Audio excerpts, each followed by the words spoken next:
Hi, this is the Black Bear Prepper, and today we're going to be talking about 4-season tents. Now this is different than most of your structures. I am not a big fan of snow caves, and because they take too long to make in a safety type situation. Storms can move in too quickly, and unless we have the time to do them, a storm can actually cause a problem. So always I recommend having a 4-season tent available to make that happen. So with a 4-season tent, some things we're going to be looking for.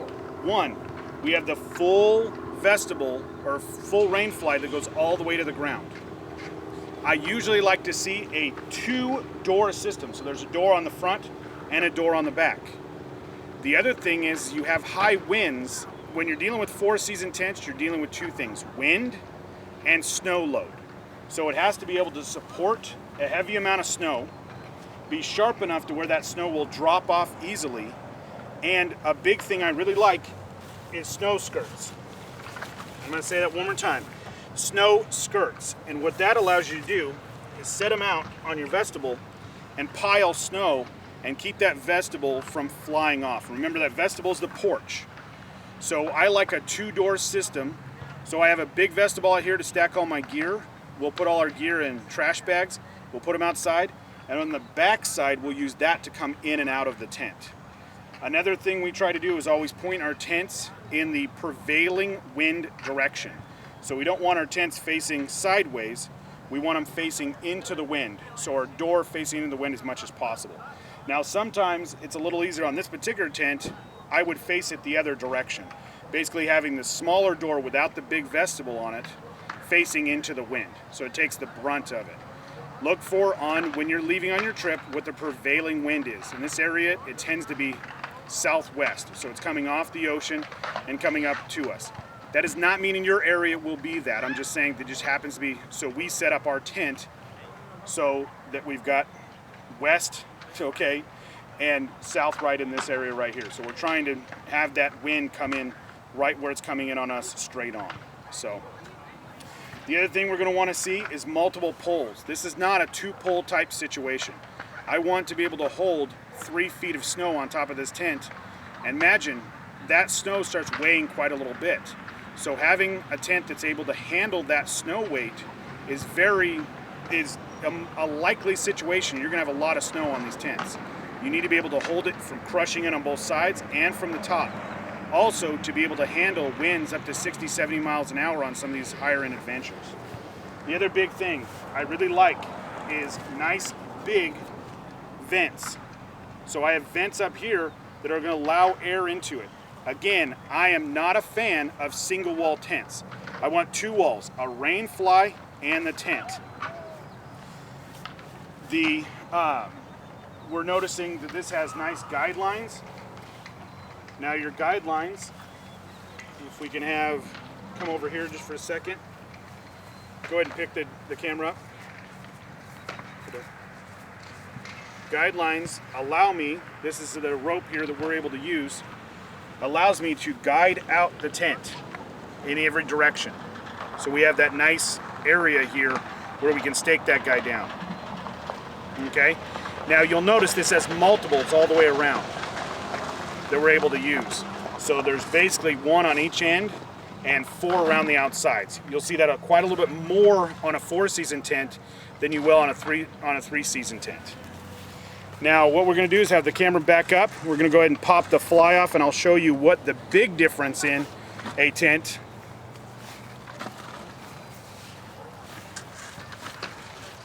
We're going to go ahead and pull the front stakes here and work our way back.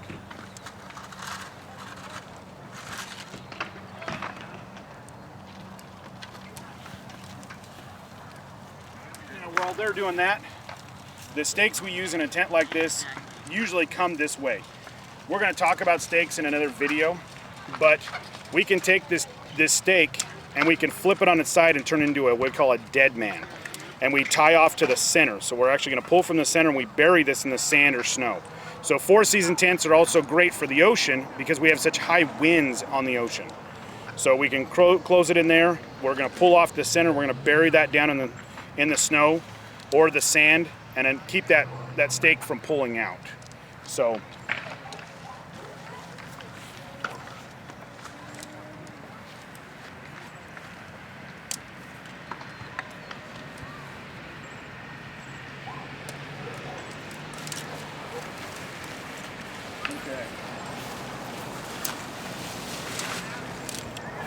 Now, as I said, this is a 2-door tent, so our heads are meant to be on this side.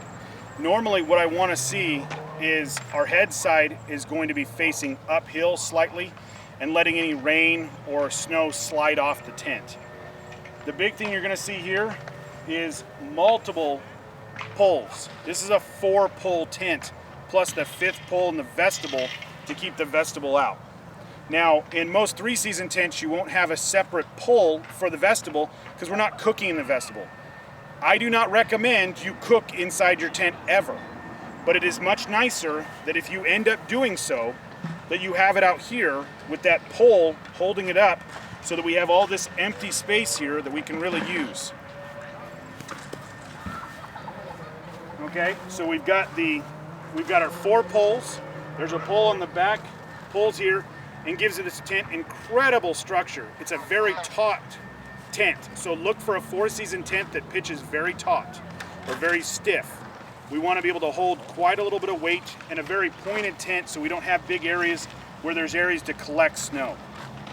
Now, if I can have the camera come over here just a little bit, we're going to come over here to the side here. This is where you will see a true 4-season tent over all your other tents out there. No mesh. There's 0 mesh here, which means you ventilate the tent through the doors. You open the door to the amount of ventilation you need. The tent itself has no ventilation on the outside. We call that freeze shielding. So some of your convertible tents that were out a few years ago, like the REI Morph and some of the other tents made by Sierra Designs, they had areas where you could slide them out. So you could actually sit there and add a little bit of, fabric in this area, or take it out if you were going to do maybe a trip that you were going to the ocean and you just wanted the structure being stiff, but not the actual freeze shield, okay? Again, we're getting a full bucket bottom, full taped, seam sealed all the way around, and a full bucket bottom, meaning that the bottom has been taped and seam sealed also. So I can technically get water all the way up to here and the tent should stay fairly dry. Again, we have a footprint underneath it. That footprint is not to protect the tent from water. It is to protect the tent from scuffing from people moving back and forth on the sharp snow. And you think of snow, we think of soft things. Well, in most of the situations we're in where we're snowshoeing and things like that, it's actually really rough on the bottom of our tents. Now, we're going to have some other videos, so feel free to watch. We're going to have one talking about tips and tricks and also tent stakes. There's quite a few out there. If you have any questions, feel free to leave them at the bottom. Like and share if you like our videos, and give us ideas for videos you want to see in the future. This particular video we'll be talking about, this is for our upcoming December roundtable. We'll be talking about snow camping, so this is part of that set of videos. If you look in our tent section, you'll also see this video along with some of the other videos we talk about the 3-season and 2-season tents.